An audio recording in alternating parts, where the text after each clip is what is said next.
everybody, Tyrone the God 3 here. Welcome back to my Dragon Ball Super Reviews. Today we'll be doing the review of episode 40. The episode's called The Conclusion at Last. Who will prevail, Beerus or Champa? And this episode, I'm not gonna say it's bad, because it's not a bad episode. It's not a bad episode, it's just, I think it's because episode 39 was so good. When you are the episode after a very epic episode of Dragon Ball Super, or just an anime in general, you don't have the obligation to be as good as the episode prior, but I think you do need a smooth conclusion. Like, you don't have to be super awesome, oh my god, epic like the episode before it. Or hell, I would rather have just the fight ended at the end of that episode and then we just do all our wrap-up shit in this episode. But this episode tried to continue the fight a little bit more, which felt weird because they barely continued the fight. And then the episode itself ended on such a weird note. I mean, not on a weird note. Obviously, it's a shocker, probably a plot reveal to lead into the events of the next saga, because we got new characters now. Well, new characters that just entered the arena. But the way this episode ended was so, I don't know, just, it was odd. It was an odd thing to swallow. I get why and what they did in this episode, but even still, there were better, I guess there were different ways you could have came at it and we would have got the same results. So, I'll try to get into the plot summary and just brief that up and then tell you more about how I feel. The episode begins right where the last one left off. The explosion between Goku and Hit were so huge, Whis and Vado had to use protective things in order to block off everybody getting blown away and destroyed, which I really like. I like the fact that they acknowledge that Dragon Ball tournaments usually get intense. Even in Dragon Ball, like the original Dragon Ball, I remember Goku turned into a great ape and almost destroyed the entire damn arena. Things got all crazy. Yeah, so even in the original Dragon Ball, tournaments have gotten out of hand. So it's kind of hard for Z-Warriors to actually have tournaments without blowing up the entire damn planet, because of how powerful they are. So I'm glad that Whis and Vados are there as like insurance for if shit gets real. I do like that.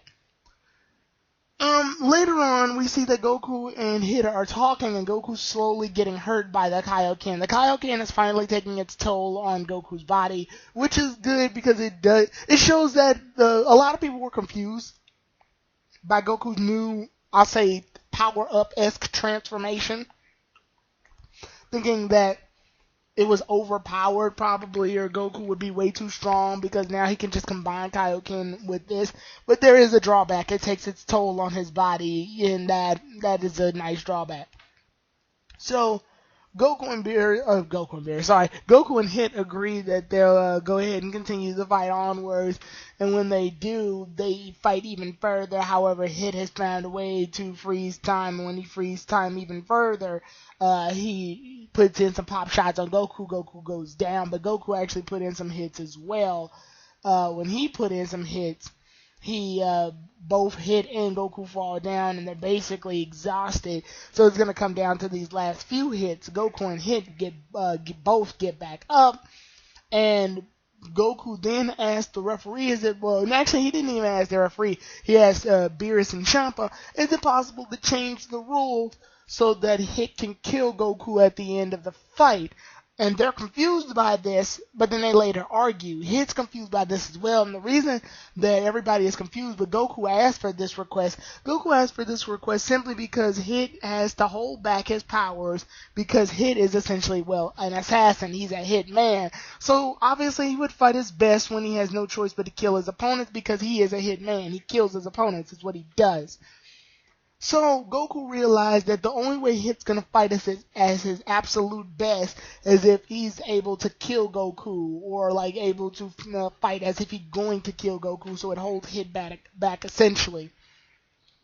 Because of this, Goku doesn't really want to fight on Beerus and Champa's terms anymore because he realizes that if he continues to fight on their terms, he won't get the most out of fighting Hit. So essentially what Goku does is that he pulls a Cell Saga and quits the fight. So yeah, Goku just goes ahead and taps out and he's done with the whole matter. Hit is shocked by this, but does learn a bit more about Goku's character. And the thing about it is, Goku's character has the ability to affect a lot of people that he fights, no matter how good or evil they are.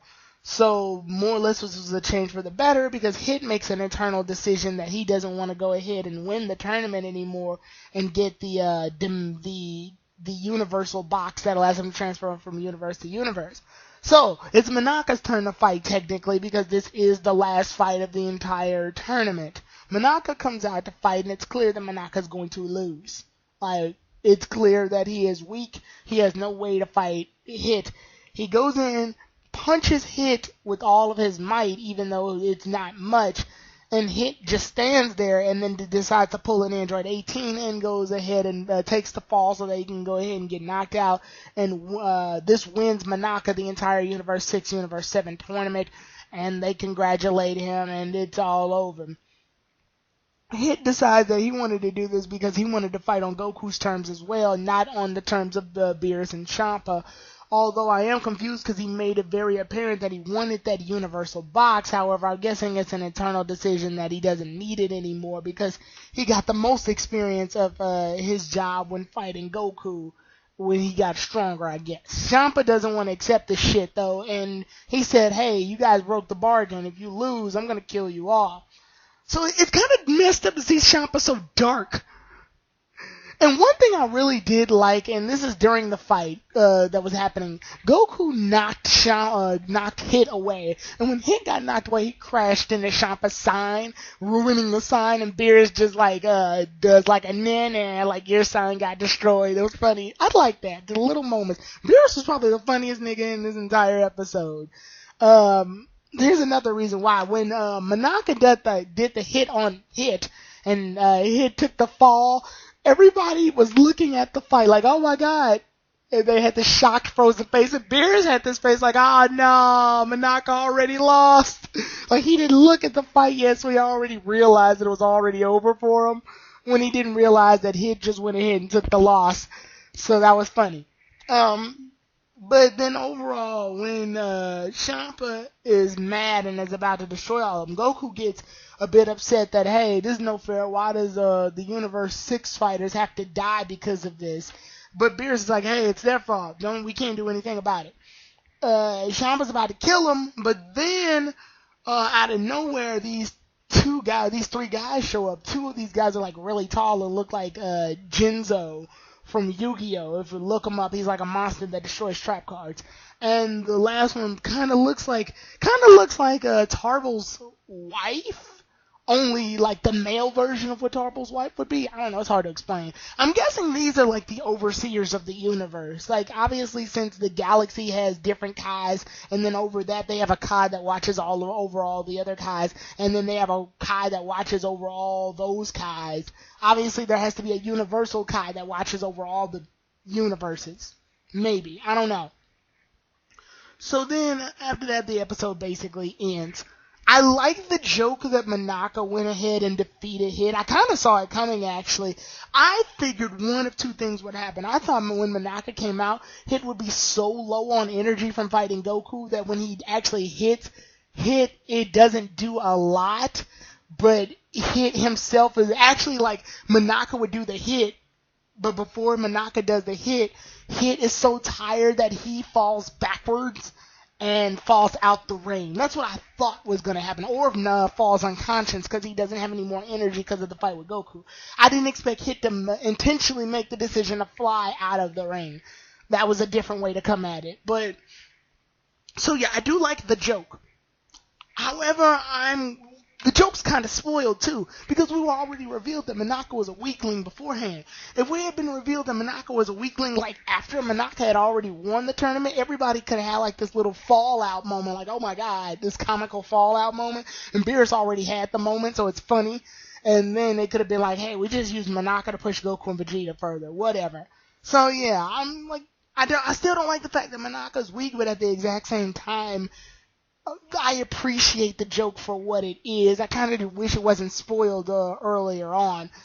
Like I said, this episode is a bit odd, but it does bring both Universe 6 and Universe 7 characters together, because I did sense the fear in the Universe 6 characters when they were about to die from Champa. And it does show the dark side of Champa and how mad he was about losing the tournament. But now we've got a bunch of new stuff to look at. So the next episode is Come Forth, the Dragon of the Gods. Grant my wish, pretty please. I'll see you all then, everybody. Tyrone the God, 3,